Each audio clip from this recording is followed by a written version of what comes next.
सीधे शब्दों में कहते हैं, देखिए संसार में कोई कार्य ऐसा नहीं है कि जो मुझे प्राप्त ना हो, कोई ऐसी वस्तु नहीं जो मुझे प्राप्त ना हो, और कोई ऐसा कार्य नहीं है जो मेरे लिए कर्तव्य हो, मेरे लिए करना अनिवार्य हो। इसके बाद भी मैं कर्म करता हूँ। क्यों करता हूँ? क्योंकि यदि मैं कर्म सावधानी नहीं, तो अगले श्लोक का भाव आ जाए क्योंकि नहीं, इसलिए भगवान कहते हैं वर्तयो च कर्मणि, मैं केवल कर्म में ही बरतता हूँ, मैं कर्म में ही निवास करता हूँ। कहते कोई कर्म नहीं करेगा, कहते नहीं, भगवान कहते हैं मैं कर्म में ही निवास करता हूँ, कर्म करना पड़ेगा।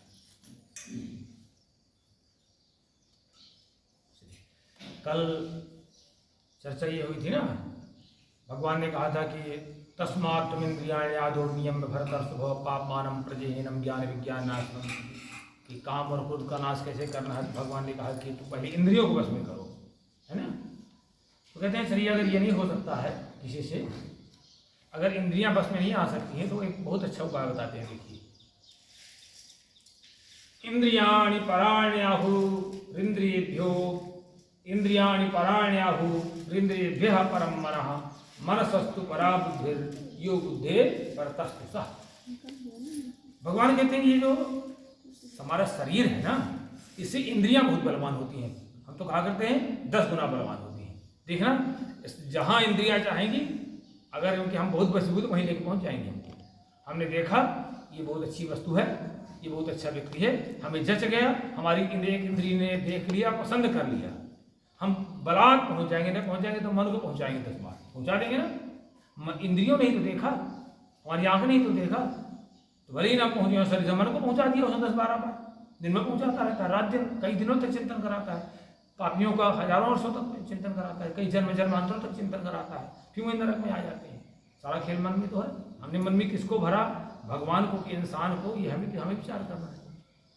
इंद्रियों से देखा, मन से भरा, मन ने पसंद किया, भर लिया हमने अपने, बस ऐसे घूमता रहा, बस वही तो नरक गाने। तो कहते हैं इंद्रियाणि प्राण्याहु, भगवान कहते हैं स्थूल शरीर से इंद्रियां श्रेष्ठ होती है, ठीक है ना। और इंद्रियेभ्यः परं मनः, इन इंद्रियों से मन बलवान है, इन इंद्रियों से ताकतदार मन है, शक्तिशाली है। तो मनसः तो परा बुद्धि, और मन से जो है ये बुद्धि बलवान है। तभी ये जैसे मन मालिक नहीं भटक रहा, तो बुद्धि का प्रयोग करिए, विवेक का। बुद्धि मतलब विवेक, तुरंत नहीं, गलत कहाँ सोच रहे हो तुम? अरे प्रातः काल का भाई, ये क्या करने जा रहे हो, ये क्या सोचने जा रहे हो? क्योंकि मन जो है चिंतन का, मन का काम है चिंतन करना, मन का काम है चिंतन करना। और कहाँ चिंतन करना है? बुद्धि से आप विवेक कर लो, ये चिंतन करना है, ये मेरा धर्म है, ये कर्तव्य है, ठीक है ना। और मनसस्तु परा बुद्धि, कहते हैं भगवान मन से जो बुद्धि श्रेष्ठ है। और एक और बात कहते हैं बुद्धे परतस्तसा, कहते हैं बुद्धि से आत्मा श्रेष्ठ है, बुद्धि से आत्मा श्रेष्ठ है। तो कहते हैं इसलिए आत्मा से मतलब भगवान से मतलब है, आत्मा में ही निवास करते हैं भगवान ना, इसलिए देखिए कहते हैं, इसलिए कहते हैं आत्मा ऐसे नहीं आप इनको बस में कर सकते हो। कहते हैं चलो शरीर को बस में करना, इंद्रियों को बस में कर लो, इंद्रियों को बस में नहीं हो पा रहे तो मन को बस में कर लो, मन नहीं बस में हो पा रहा तो बुद्धि से मन को बस में कर लो। चलो बुद्धि नहीं आपकी काम करे तो एक कहते हैं आत्मा में लग जाओ, भगवान परमात्मा में लग जाओ। आगे इसका क्लियर कर देंगे कि आत्मा माने परमात्मा, यहाँ की बात है। एवं बुद्धे परम बुद्ध्वा संस्तभ्यात्मनमात्मना जय शत्रु महाबाहो काम रूपम दुरासदम। भगवान ने कहा इस प्रकार तुम ऐसा करो, बुद्धि से जो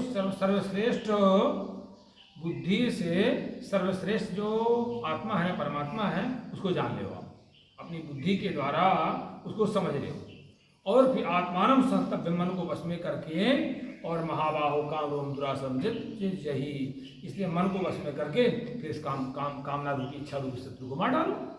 कहते हैं बुद्धि से, एवं बुद्धे परम बुद्ध्वा, इस बुद्धि के द्वारा इस परमात्मा, इस आत्मा को सर्वश्रेष्ठ जान करके, इस बुद्धि के द्वारा इस आत्मा को श्रेष्ठ जान बताई दिया। कहते इसके जान करके, और फिर आत्मानम माने अपने को, माने मन को बस में करके, और काम रूपम दुरासदम शत्रु, जो कामना रूपी शत्रु है ना, उसको मार डालो। अपने में नियंत्रण होता